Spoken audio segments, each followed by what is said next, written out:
Welcome back to the deep dive. Today, we're going to get into something I'm calling workflow therapy. Workflow therapy, I like that. And I want to start by setting a scene that I'm pretty sure every single person listening has experienced this. Mm-hmm.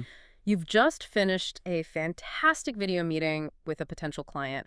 The energy was incredible, the rapport was there, and you got the verbal yes. You hang up, you're buzzing, and then the administrative hangover hits. The friction point. It's like hitting a speed bump at 60 miles an hour. Exactly. The whole balloon just deflates. You have to leave the video platform, open your email, dig through folders to find the right contract template. And you're hoping you don't grab the one from 2023 by mistake. Right. Then you upload it to a signing tool, fill in the fields, download it, re-upload it to a shared drive, and suddenly that high from the meeting is just gone. You're a data entry clerk again. And, looking at the research we pulled for today, that drop in energy isn't just a feeling. It's a really measurable cost. We call it context switching. Context switching, right. The data suggests that it takes, on average, about 23 minutes to regain deep focus after a significant interruption. 23 minutes. Yeah. So if you're jumping between 5 different apps just to get a signature, you aren't just wasting 5 minutes clicking buttons. You're fracturing your focus for the next hour. That is a terrifying stat. And I'm guessing there's a security angle to this messy workflow, too. Oh, absolutely. From a security standpoint, what you just described, the downloading, the re-uploading, that's what we call data sprawl. Data sprawl. You're creating multiple copies of a sensitive legal document across different environments. You're inviting version control errors, and you're creating gaps in your audit trail. So our mission today is to solve that. We want to eliminate the sprawl and the friction. We have a stack of research here on secure business platforms, and we are hunting for the seamless signature. And we're going to analyze 3 distinct approaches that merge your daily collaboration with that critical legal sign-off. Okay, let's lay them out. We've categorized these into 3, let's call them flavors, because the right choice really depends on how your team works. First, the hub, which is the Microsoft Teams approach. Centralized and familiar. Exactly. Second, we have the integrated alternative, and we're looking at tools like Osiria to challenge the whole Slack model. And third? Third is the experience-first model. Think platforms like Sessions. The hub, the integrated alternative, and the experience first. I love that. Let's start with the giant in the room, the hub, Microsoft Teams. It makes sense to start there. I mean, purely by market share, this is sort of the default operating system for a huge part of the business world. If you're on a Microsoft 365 plan, Teams isn't just an app you visit. It's like the office building where you live. Right. And the key differentiator is familiarity. But what's fascinating is how Teams has evolved. It's way beyond just chat. There's some really deep integration happening with apps like DocuSign or Adobe. It's not just a link, it's embedded. It's the whole platform philosophy. Microsoft's goal is that you should never have to leave the application window. And the tech behind this is something called adaptive cards. Adaptive cards. Okay, that sounds technical. Break that down for us. So usually an integration just sends you a notification with a link. You click it, it pops you out to a web browser, you log in, do your thing, and then you come back. Which is still context switching. It is. Yeah. An adaptive card is different. It's a piece of user interface that renders inside the chat stream itself. It lets you take action like reviewing a document or signing without ever launching a browser. Okay, so practically speaking, how does that actually look? Right. Let's say I need you to sign an NDA. If we're in a Teams chat, you can type a command like /DocuSign right there in the message bar. Huh. Like a slash command in a developer tool. Exactly. And that command triggers the adaptive card. It opens a pane directly inside the Teams interface. Inside Teams itself, not a browser. Right, inside Teams. You drop the document in, you select the signers from your existing contacts, so no manual email entry, no typos, and you send it. And what do I see on my end as the signer? You get a notification card right in our chat. You click sign, review the doc, and sign it, all while our chat history is still visible right there. You never lose the context. That is smooth.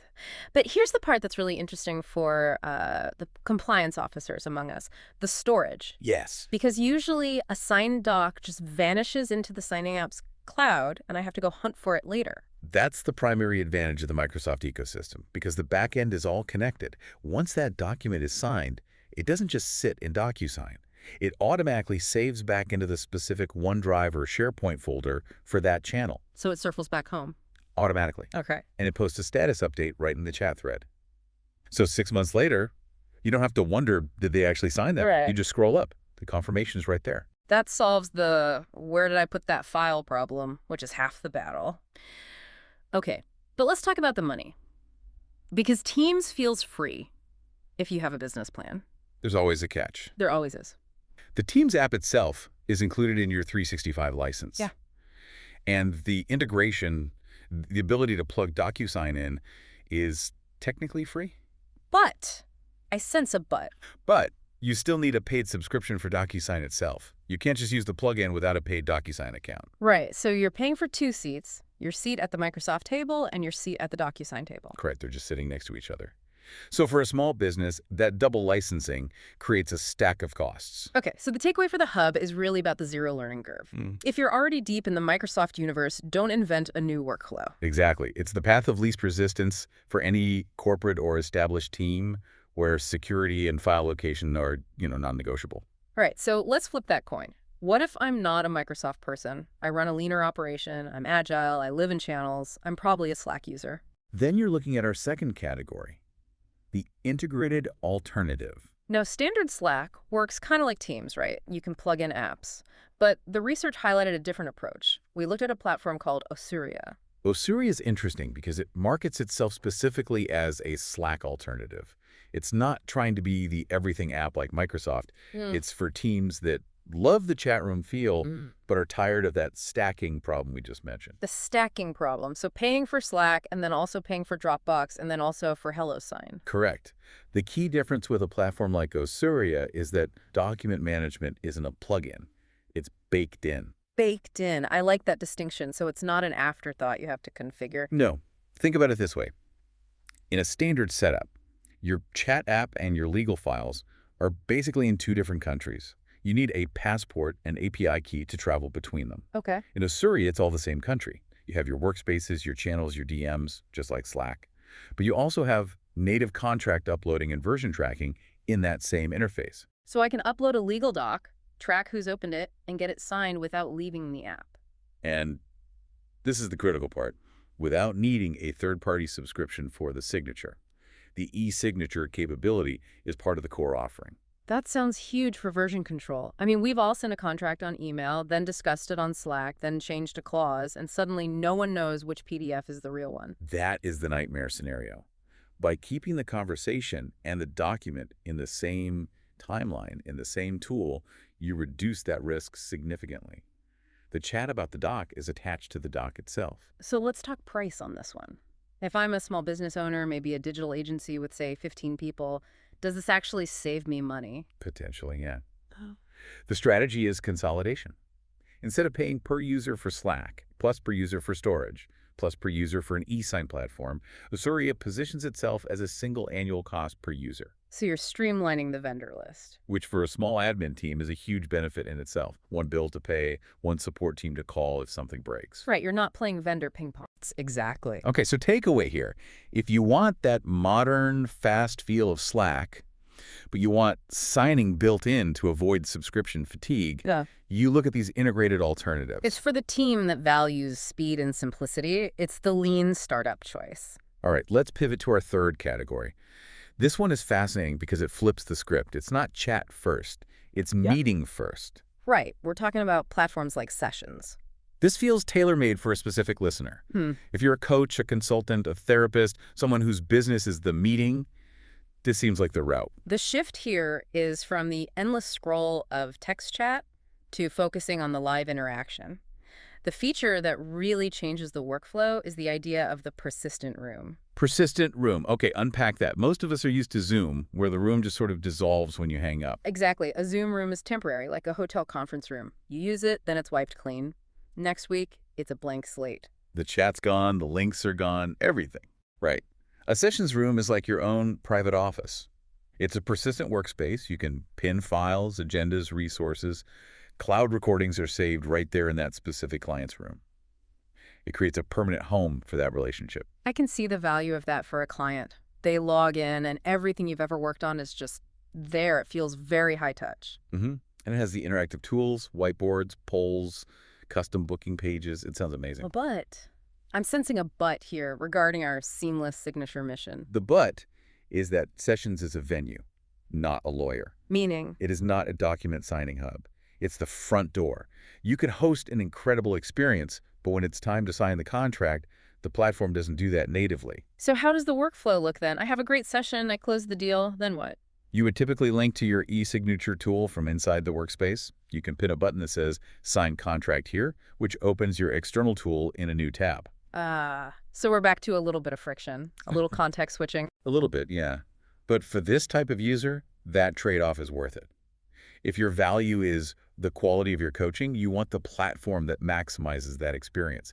The signature is just a formality at that point. That makes sense. It's about where you want to spend your experience points. If the wow factor of the meeting closes the deal, then this is the winner. Exactly. You optimize for the revenue-generating activity, which is the meeting itself. What about the cost? Because now we're talking about a specialized tool. The pricing models suggest a professional tier around, say, $39 a month, or in the mid-hundreds annually. And that's just for the meeting platform. Correct. You still need to budget for an affordable e-signature app on the side.